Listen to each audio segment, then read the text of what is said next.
3 دفعہ استغفار پڑھے، 1 دفعہ درود شریف پڑھ کے اپنی دلوں کی طرف متوجہ ہو کے بات کو سنیں۔ استغفر اللہ تعالی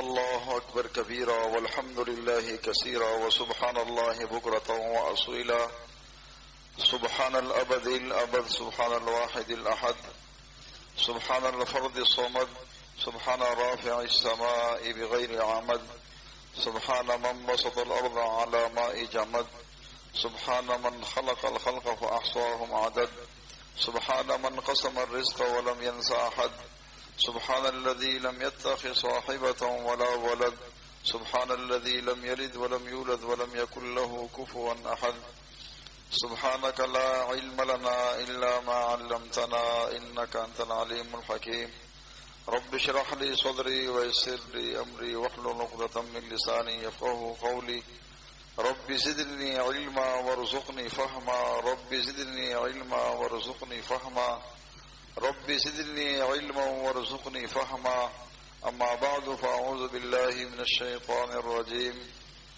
بسم الله الرحمن الرحيم يا ايها الذين امنوا اتقوا الله وكونوا مع الصادقين قال رسول الله صلى الله عليه وسلم في معنى الحديث انما الاعمال بالنيات صدق الله وصدق رسوله النبي الكريم ونحن على ذلك من الشاهدين والشاكرين والحمد لله رب العالمين۔ میرے محترم دوستوں اور بھائیو، اللہ تبارک و تعالی نے انسان کو اس دنیا کے اندر ایک مقصد کے لیے بھیجا ہے، وہ مقصد اللہ کی یاد اور بندگی ہے۔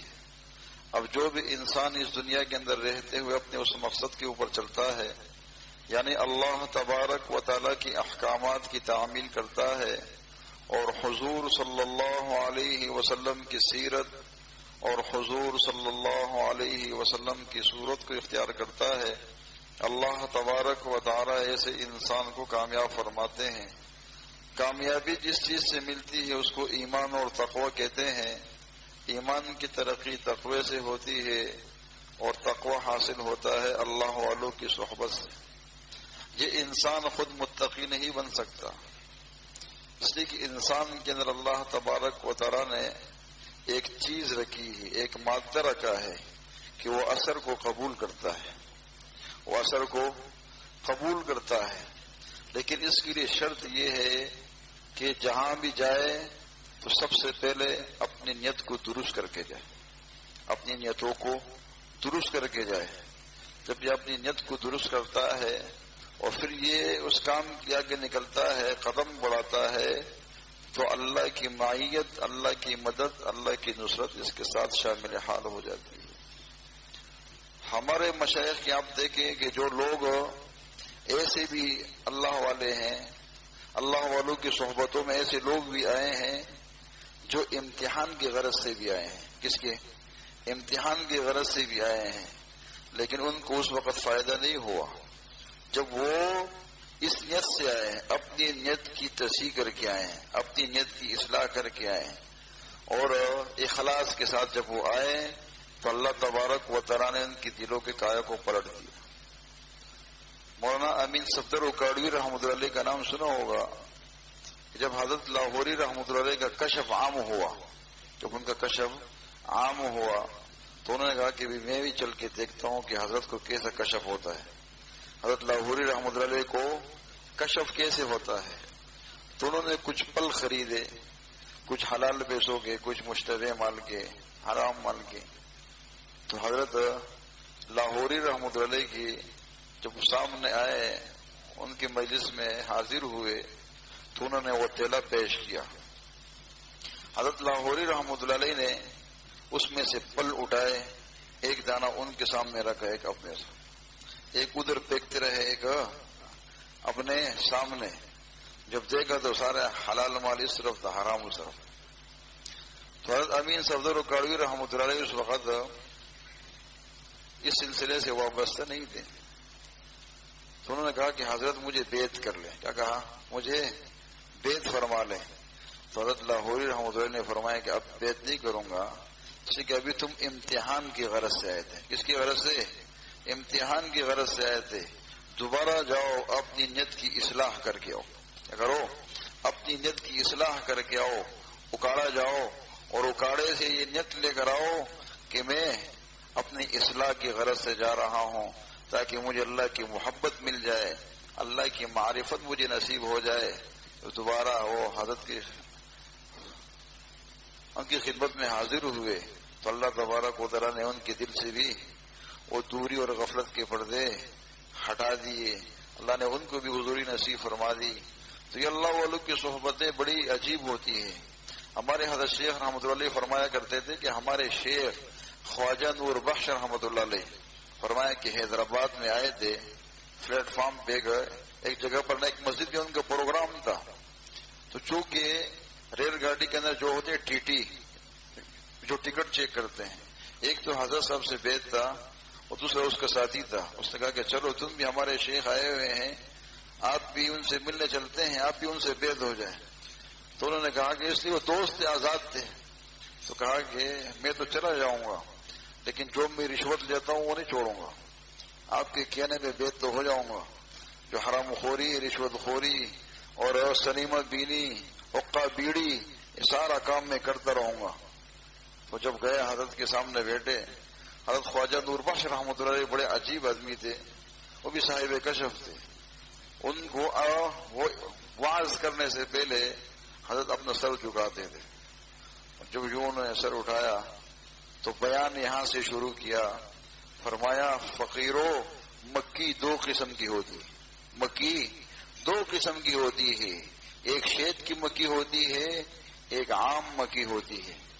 ایک عام مکی ہے جو پخانے پہ بھی بیٹھتی ہے، پھول پہ بھی بیٹھتی ہے اور پھولوں کا رس چوستی ہے. اور ایک خاص مکی ہے جو صرف پھولوں پر بیٹھتی ہے، پھولوں کا رس چوستی ہے.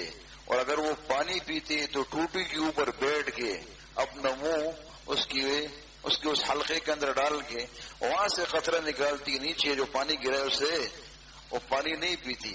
کہا کہ وہ صفائی کو پسند کرتی ہے. اور یہ دوسری والی جو ہے یہ عام مکی ہے، چاہے پخانہ ملے چاہے پھول ملے دونوں پہ جا کر بیٹھتی ہے.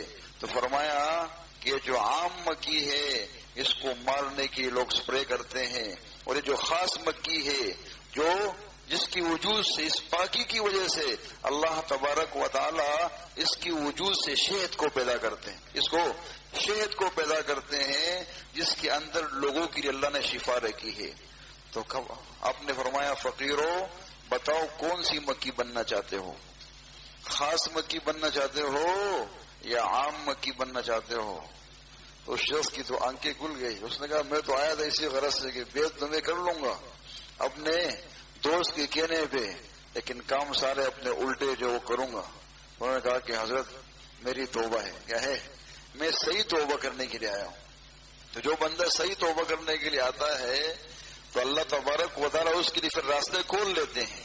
اس کی نظر بھی کھل جاتی ہے، اس کی بصارت بھی کھل جاتی ہے، اس کی بصیرت بھی کھل جاتی ہے. آج ہم اپنی بصارت کا تو علاج کرتے ہیں کہ اس کے اندر میری نظر میں کمزوری آ گئی ہے، بہترین سے بہترین ڈاکٹر کے پاس جاتے ہیں اور اپنی اس نظر کو چیک کراتے ہیں. لیکن کبھی ہم نے یہ سنا ہے کہ ہماری بصیرت پہ جو پردے پڑے ہیں، جو غفلت کی، دوری کی، گناہوں کے جو پردے پڑے ہیں، آیا اس بصیرت کو بھی کھولنا چاہیے کہ نہیں؟ اس دل کی نظر کو بھی کھولنا چاہیے کہ نہیں؟ جس کے بارے میں رسول اللہ صلی اللہ علیہ وسلم نے فرمایا کہ اتقوا فراست المؤمن فإنه ينظر بنور اللہ، کہ مومن کے تقوی سے ڈرو اس لیے کہ وہ اللہ کے نور سے دیکھتا ہے. اور یہی وہ تقوی ہے جو ہمارے مشائخ کو ان کی مشائخ کی صحبتوں سے ملا ہے. خواجہ معین الدین چشتی رحمۃ اللہ علیہ ہیں، آپ نے ہندوستان میں کام شروع کیا ہے اور آپ کے سینے کے اندر اللہ نے ایسا نور رکھا ہے کہ آپ جہاں جاتے تھے اس سینے کے اس نور کو اللہ تبارک و تعالی اس نور کے ذریعے سے ہندو اور سکھوں کی دلوں کے اندر وہ نور کی شعاع منتقل ہوتی، وہ کلمہ پڑھتے. 90 لاکھ ہندو اور سکھ آپ کے ہاتھ پہ مسلمان ہو گئے ہیں. ایک شخص مہاراجوں نے کہا کہ یہ شخص آیا ہے، اسلام کی تبلیغ کر رہا ہے، اپنے دین کی تبلیغ کر رہا ہے، کلمے کی تبلیغ کر رہا ہے۔ یہ تھے ہمارے اس امت کے داعی کہ جن کو دیکھ کے لوگ مسلمان ہو جاتے تھے، ان کی چہروں پہ حیا کی چادریں ہوتی تھی، ان کی آنکھوں کے اندر خدا کا جلوہ نظر آتا تھا۔ یہ ہمارے مشائخ تھے کہ جب انہوں نے ایک شخص کو تیار کیا کہ جاؤ خواجہ معین الدین چشتی رحمۃ اللہ علیہ کو قتل کرو، تو شخص تیار ہوا، وہ سارا انعام و اکرام سے اس نے کہا ہم تمہیں نوازیں گے، خنجر کو تیز کیا، اس کے اوپر زہر لگایا۔ جب زہر لگا دیں تو پھر انسان ایک ہی زخم کے اندر سارا زہر منتقل ہو جاتا ہے۔ حضرت خواجہ معین الدین چشتی رحمۃ اللہ علیہ اپنے مسجد میں حلقہ کرا رہے ہیں، اپنے حجرے میں، تو لوگ بیٹھے ہیں، تو وہ شخص آ کے جوتیوں میں بیٹھا، وہ قاتل۔ یہ نور فراست ہے جو اللہ تبارک و تعالی اپنے ان ولیوں کو اپنے دوستوں کے سینوں سے منتقل فرماتے ہیں۔ اس لیے کسی نے کہا کہ آگ کی صفت اور عشق کی صفت ایک ہے، ایک خانہ بخانہ ہے، ایک سینہ بسینہ ہے۔ ایک خانہ بخانہ ہے، ایک سینہ بسینہ ہے۔ ایک گھر کو آگ لگتی ہے تو اس گھر کی آگ دوسری گھر کو لپیٹ میں لے لیتی ہے، اور اسی طرح فرمایا کہ جس سینے کے اندر اللہ کی عشق کی آگ ہو اس کے سامنے اپنا سینہ رکھ دو، یہ آگ لگتی نہیں ہے، لگائی جاتی ہے۔ اللہ، یہ آگ لگتی نہیں ہے، لگائی جاتی ہے۔ وہ شخص آ کے سامنے دروازے پہ بیٹھا، جوتیوں میں بیٹھا، خواجہ معین الدین چشتی رحمۃ اللہ نے ذکر کی مجلس شروع کی، اور جب سب لوگ جذب میں ہو گئے تو آپ نے اس شخص کو آواز دی اور کہا آؤ میرے قریب بیٹھو، آؤ میرے قریب بیٹھو۔ وہ شخص، وہ قاتل آتا ہے، آپ کے قریب بیٹھتا ہے، آپ اسے فرماتے ہیں جس مقصد کے لیے آئے ہو وہ مقصد کر لو۔ کیا کہا؟ وہ مقصد کر ڈالو، اس لیے کہ ابھی تمہیں کوئی دیکھنے والا نہیں ہے، تم مجھے قتل کرنا ہے وہ تو قتل کر لو۔ تو انہوں نے وہی آپ کے قدموں میں سر رکھا اور کہا کہ حضرت مجھے مسلمان کر لیجیے۔ یہ ہے بصیرت۔ کیا ہے؟ یہ ہے بصیرت، کہ یہ وہ بصیرت ہے کہ رسول اللہ صلی اللہ علیہ وسلم کی سینے سے صحابہ کی سینوں میں منتقل ہوا ہے، وہاں سے تابعین، تبع تابعین، ائمہ مجتہدین جو ہمارے مشائخ تھے ان کی سینوں سے یہ نسبت آ رہی ہے۔ اس کو نسبت محمدی کہتے ہیں۔ کیا کہتے ہیں؟ نسبت محمدی صلی اللہ علیہ وسلم۔ آج ہم ہر نسبت کا لاج رکھتے ہیں، خاندان کی خونی نسبتوں کا، لیکن رسول اللہ صلی اللہ علیہ وسلم کی نسبت کا کبھی لاج رکھا ہے؟ آج مسلمان دنیا کے اندر ذلیل کیوں ہو رہا ہے؟ اس لیے کہ آج ہم نے رسول اللہ صلی اللہ علیہ وسلم کی نسبت کا لاج نہیں رکھا ہے۔ اگر آج ہم رسول اللہ علیہ وسلم کی نسبت کا لاج رکھتے تو آج ہم دنیا کے اندر ذلیل نہیں ہوتے۔ دنیا ہمارے سامنے ذلیل ہو کے مسلمانوں کے قدموں میں آئی کہ نہیں آئی؟ وہ حضرت عمر فاروق رضی اللہ تعالیٰ عنہ ہم مسجد کے اندر دیکھ رہے ہیں کہ جب کیسر و کسرا فتح ہوئے تو سونے کے ڈھیر آئے کہ نہیں آئے؟ اتنا سونا، اتنا مال غنیمت کہ اس طرف آدمی نظر نہیں آتا۔ جب مسلمان کلمے والے، صحیح کلمے والے بنے اور انہوں نے نسبت محمدی صلی اللہ علیہ وسلم کی لاج رکھی، اللہ نے دنیا کی بادشاہوں کے تاجوں کو ان کے قدموں میں رکھا ہے۔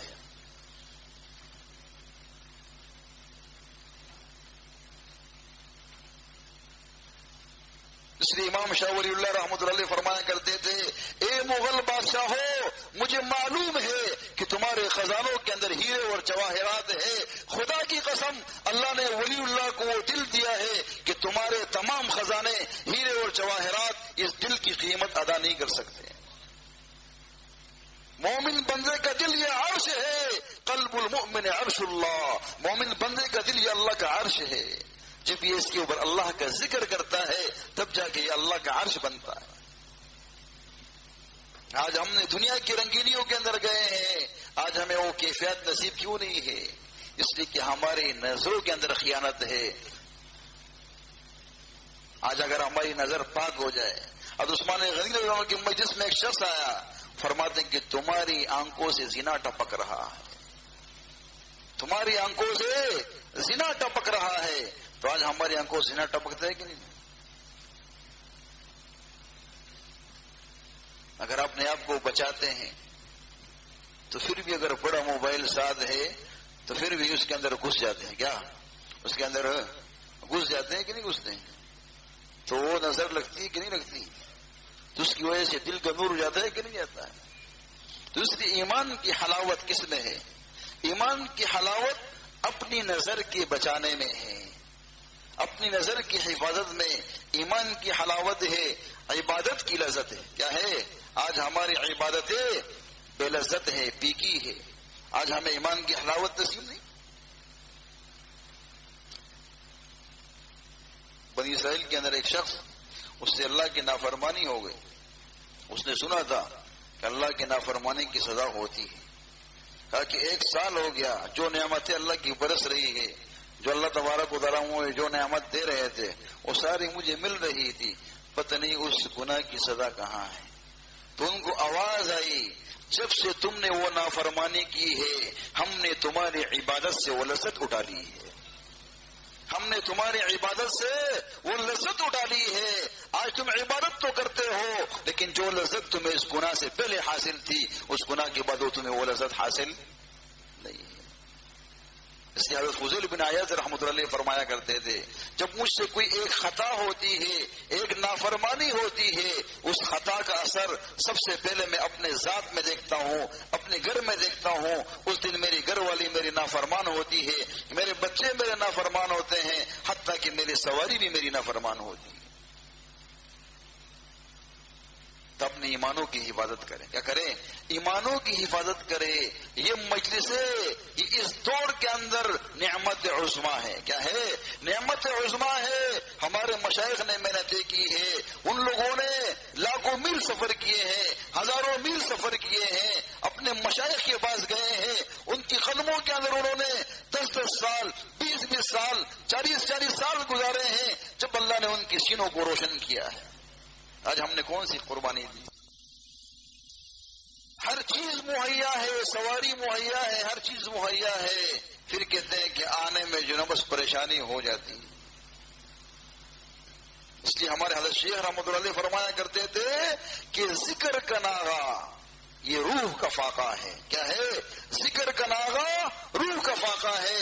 جس طرح کہ انسان کھانا نہیں کھاتا اس کے جسم کو فاقہ لگتا ہے کہ نہیں لگتا؟ کہ بندہ فاقے سے ہے، اس نے کچھ کھایا نہیں ہے ایک دن سے، اس میں کمزوری ہے، اس کے جسم میں کمزوری ہے. اسی طرح جب ہم اللہ کا ذکر نہیں کریں گے تو ہمارے روح کو وہ غذا جب نہیں ملے گی تو ہماری روح میں نفس اور شیطان سے لڑنے کی طاقت نہیں ہوگی. تو کم سے کم ہمیشہ باوضو رہا کرے. کیا؟ ہمیشہ باوضو رہا کرے. یہ وضو یہ مومن کا ہتھیار ہے. کیا ہے؟ رسول اللہ صلی اللہ علیہ وسلم فرماتے ہیں کیا ہے؟ یہ مومن کا ہتھیار ہے. جس سپاہی کے ساتھ ہتھیار ہوتا ہے نا، شیطانوں سے ڈرتا ہے کہ نہیں ڈرتا؟ اس کا دشمن ڈرتا ہے کہ نہیں ڈرتا؟ تو جب یہ ایک ہتھیار ہے تو یہ محاصرے کے اندر ہوتا ہے. کس کے اندر؟ ایک محاصرے کے اندر آ جاتا ہے، حفاظت کے اندر آ جاتا ہے. تو اللہ کا ذکر یہ بھی بڑا ہتھیار ہے. قرآن مجید کی تلاوت، ذکر و اذکار، استغفار، یہ تمام مومن کے حصار ہیں. اس کی وجہ سے اللہ تبارک و تعالی ہماری حفاظت فرماتا ہے.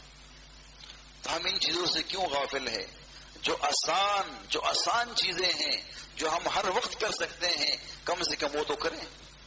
پھر آپ دیکھیں، آپ ایک دفعہ سبحان اللہ کہیں گے، اس سبحان اللہ کے نور کو اپنے آنکھوں سے دیکھو.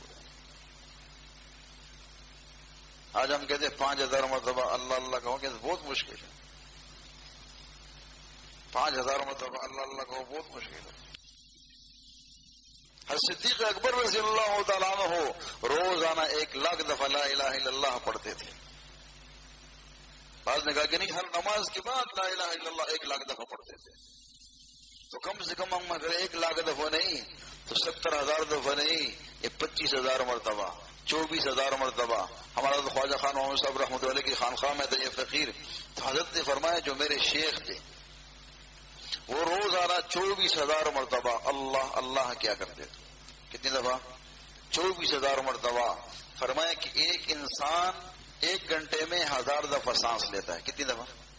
1000 دفعہ سانس لیتا ہے. تو 24 گھنٹوں میں کتنا سانس لیتا ہے؟ بولو نا بابا. 24,000 مرتبہ. تو فرمایا جب یہ 24,000 مرتبہ اللہ اللہ کرتا ہے تو اس کا ہر سانس اللہ کی یاد میں گزرتا ہے. اس کا ہر سانس اللہ کی یاد میں گزرتا ہے.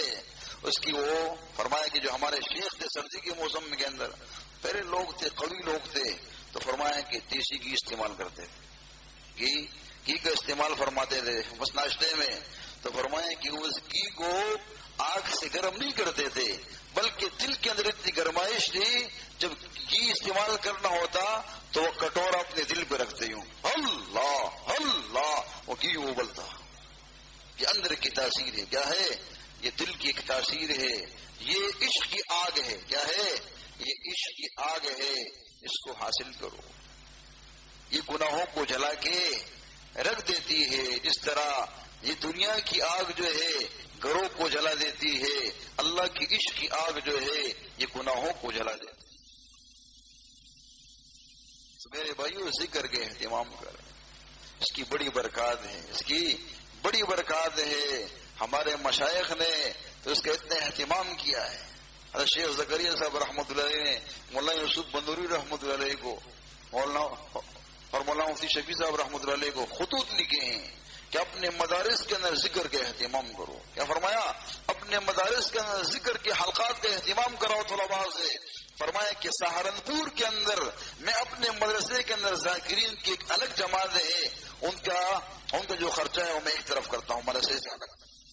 اور فرمایا کہ اس کی برکت میں نے دیکھی ہے کہ پارٹیشن کے وقت، تقسیم کے وقت فرمایا کہ ہر طرف خون اور آگ کا کھیل کھیلا جا رہا تھا، لیکن کسی ہندو کو یہ ہمت نہیں ہوئی کہ وہ ہمارے مدرسے کی طرف ٹیڑھی نظر سے دیکھے. کہ یہ اس ذکر کی برکت تھی، اس ذکر کی جماعت کی برکت تھی کہ آج ہمارے مدرسے کو ہر جگہ خون بہ رہا تھا. وہی ذکر کے اہتمام کرو. نفس و شیطان کے حملوں سے بھی بچو گے. اور دشمن جو اس وقت فتنوں کی شکل میں سیلاب آ رہا ہے، بے حیائی کی صورت میں ہو، سود کی صورت میں ہو، فحاشی کی صورت میں ہو، جس صورتوں میں کئی صورتیں ہیں، آج بچنے کا کوئی راستہ نہیں ہے. اس آخری دور کے اندر وہی لوگ، ان کا ایمان محفوظ ہوگا. ایک وہ جو گھوڑے پہ سوار ہو کے اور اسلامی سرحدات کی حفاظت کر رہا ہو، اللہ کی راہ میں لڑ رہا ہو کفار سے. ایک وہ جس کونے کے اندر، مسجد کی کسی کونے میں، گھر کی کسی کونے کے اندر بیٹھ کے اللہ کو یاد کرے. فرمائے ان دونوں کی ایمان کی حفاظت. ہم تو نہ دین میں ہے نہ تیرا میں، کم سے کم گھر میں تو اللہ کو یاد کر سکتے، مسجد کے کسی کونے کے اندر اللہ کو تو یاد کر سکتے. امت مسلمہ کے لیے دعا کرے. دعاؤں کی ضرورت ہے. اس وقت سب فتنے میں پڑے ہیں.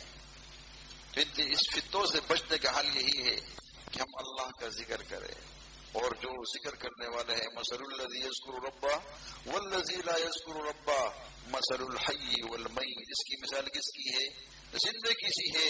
اس لیے خالد بن ولید رضی اللہ تعالیٰ عنہ 60,000 لشکر کے مقابلے میں اکیلے کیوں نکلے؟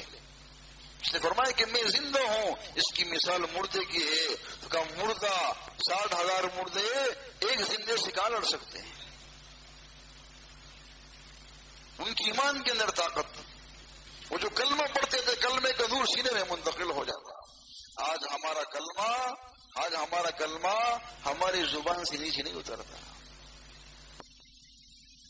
یقین کی مشق کرو، نمازوں کی مشق کرو. ہمارے مشائخ نے نمازوں کی مشق کرائی ہے، دعا کی مشق کرائی ہے، ذکر کی مشق کرائی ہے.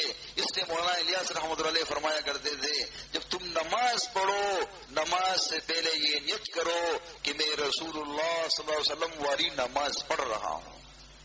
کبھی یہ نیت کی ہے کہ میں رسول اللہ صلی اللہ علیہ وسلم والی نماز پڑھ رہا ہوں؟ کہا تم موت تک ایسی نماز نہیں پڑھ سکتے، لیکن اس نیت کرنے سے تمہیں رسول اللہ صلی اللہ علیہ وسلم والی نماز کا ثواب مل جائے گا.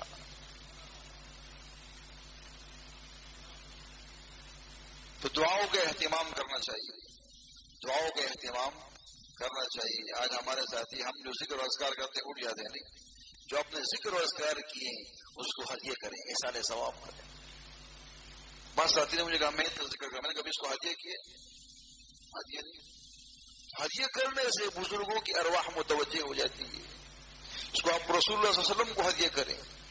جمیع انبیاء کو، جمیع صحابہ کو، تابعین، تبع تابعین، ائمہ، جتنے لوگ دنیا سے گئے ہیں چاروں سلسلوں کے مشائخ کو، اور چاروں مسالک کے ائمہ کو، جتنے ہمارے مشائخ جو دنیا سے گئے ہیں، جو زندہ ہیں، جو آنے والی ہماری نسلیں ہیں، ان سب کو ہدیہ کریں. اس کے بعد آپ دعا کریں. دیکھو آپ کے اس ذکر کی، اس کام کے اندر اور اللہ کی معرفت کے اندر آپ کو کتنی ترقی نصیب ہوتی ہے. تو ہر عمل کو ہدیہ کریں. اللہ تبارک و تعالی ہمیں ان باتوں کے اوپر عمل کرنے کی توفیق نصیب.